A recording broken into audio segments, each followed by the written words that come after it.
First of all, I'd like to thank everyone for coming on short notice. I know we didn't give you a lot of opportunity to get here. And before we open up for questions, I want to thank Randy for all of his efforts, which were significant. And on behalf of the whole organization, wish him well going forward. He's a good man, a good coach, and he'll be back in this game quickly. And with that, I'm happy to open it up. Did you not feel Randy's message was really getting through to the group? We felt one of the things, and you've all heard me say it since training camp, was that we need to see some level of consistency. And I think we'd all agree that we've shown some, have had some good periods, good stretches, but I don't think I can stand here in front of you and say that we've been consistent. And you know, as recent as the last couple of games, I think we were happy with our game in Boston. Played pretty well in Minnesota. Tough games mixed in between. So you know, we just felt at this point this was the right time to make the change and move ahead and try to get this team back playing like we have played for periods this season. Why now? Before you get a full-time hire? You know, what we were focused on today and tomorrow night. You know, I think there's a process you go through, and there's doing things the right way, and wanted to take care and handle Randy the right way. Focused on tomorrow night, then we'll move ahead after that. Dave, you got a core of like 7 guys who are now going to be playing for their 3rd coach. At what point you have to look at the core and say how many coaches you have to go through before it lands on the player?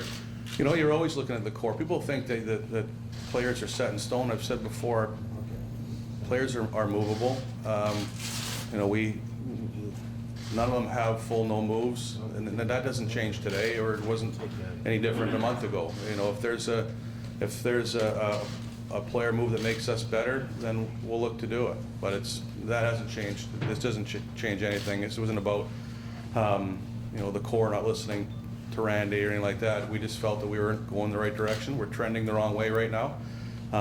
We're still in a decent position, and this move was made to try to put ourselves in a better position, and nothing other than that. When did you tell Randy how did that happen? I told Randy late last night. And his thoughts of all that is here? Well, as you'd expect, disappointed, but very professional. You know, Randy's he's as gruff as you might think he is. He's a very intelligent man. He understands the game.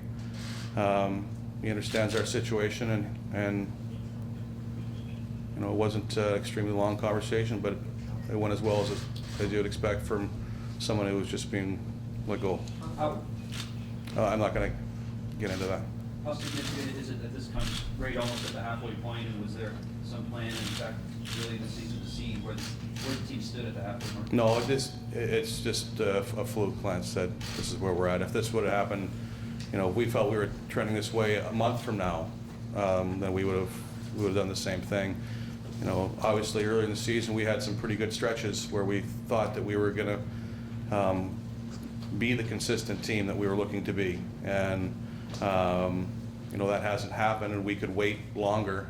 We felt at this point that we needed to make the change. Is there a template for a new head coach, Dave, that you'd be looking at moving forward? You know what? Again, we're going to look at that over the next couple of days. You know, today really was about making the change. You know, we have 2 quality guys that have been head coaches that are going to be behind the bench tomorrow night, and we'll approach how we're going to handle the coaching duties for the rest of the year over the next couple of days. But today wasn't the time frame for that.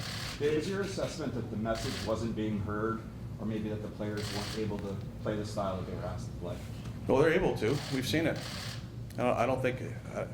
Again, it's not that we have players that can't do it. We've seen it. The game in Boston was a good example. They competed hard. They played the way that we want to play. We played that way in Minnesota. It's not that they can't do it. It's that our consistency hasn't been there, and it's probably, not probably, it's been trending downward for the last little while, where our consistency's has actually been waning even more. So you can chalk that up to players not listening if you'd like, but I don't think it's that they're not capable, because they are. And that's one of the reasons why we did this today. But does this send the message that it's the coach's fault with what you just said? No. The coach is part of the takes part of the responsibility. Coach is easy to let go. You know, that's the easy change to make. We all have to take some responsibility, players included. But we did this to try to improve our group. This isn't again throwing in the towel. It's we feel that this team has a chance to do some good things, and today was the first step in trying to push our team back in that direction. Dave, when you drill down in the numbers and you keep referring to consistency, what's missing? What are you looking for that would indicate that a team is trending in the right direction beyond wins or losses? Well, the numbers are they go beyond wins and losses. It's, you know, again, even some of the games where we have played well, like I used the Minnesota game, we played well. We played that game how we wanted to play it. So we had the puck. We were decent in our own zone. We did all the things, most of the things that we wanted to do. We didn't follow that up, and that's kind of been the pattern of our group of late. And it's you've seen it. It's been too much of a roller coaster. It's not that they're not capable, because they are. It's not that they haven't done it, because they have. And that's probably the biggest reason, or one of the biggest reasons for the change today. How tough was this decision, considering because a few weeks ago he was 9-1-1 and we were singing his praises? It's always a tough decision. It's never, again, that's why I say it's not about one game or one stretch. You know, we felt that that we had to make that change today because of the direction this team is trending. That we need to move forward and try to get our team back to where it was when we were winning those games, and do it on a consistent basis. And we can throw reasons in there all we'd like why we've done certain things. I don't think that's helpful. The fact is we need to play better, and you know, we felt we had to make the change today in order to try to get it back to where we need to be.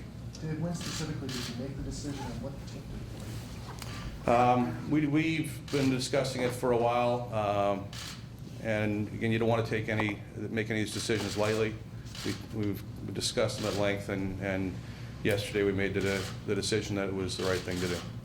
Dave, was the ice time distribution in Minnesota, was that part of this? No.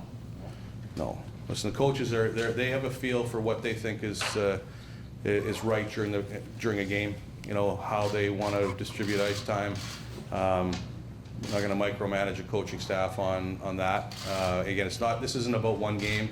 It's not about a player. It's about the direction of our group, and so there isn't one specific scenario that made us say we have to make a change. It was again, the direction of the group right now. That's the real answer. To follow up on that, do you foresee any lineup take-up, moves with Marlies, anything like that in concert with what happened today?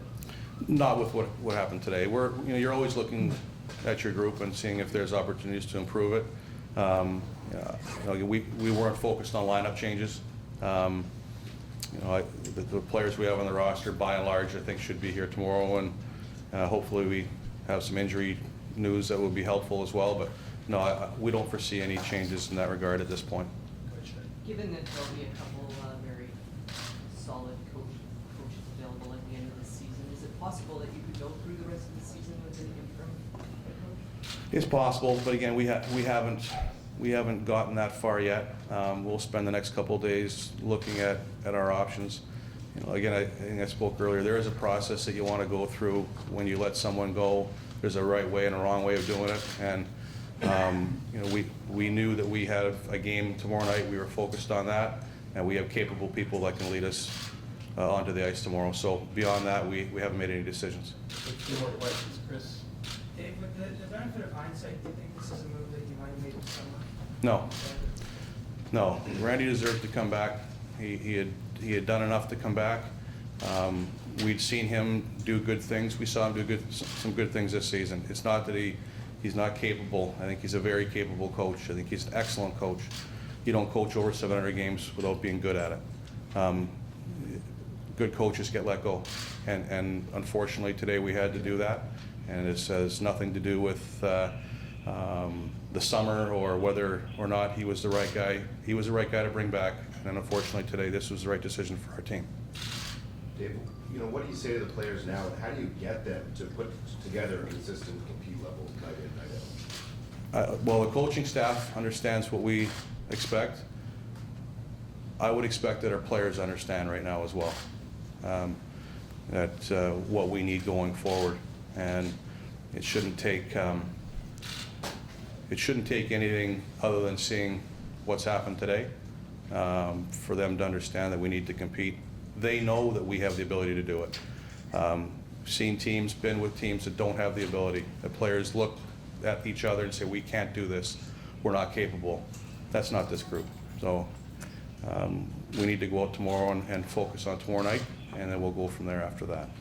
How were the players notified? What was their general reaction? I told them all this morning. Yeah. Last question, Mike.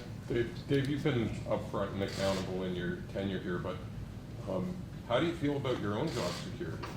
I'm never worried about my own job security.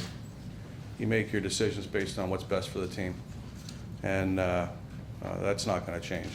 We're going to do the things that we need to do as a group in order to move this team forward, and that's how I wake up every day, and that's what I think of doing. If you're thinking about something else, you're not going to be taking the right steps for your organization. So that's not something I'm concerned about.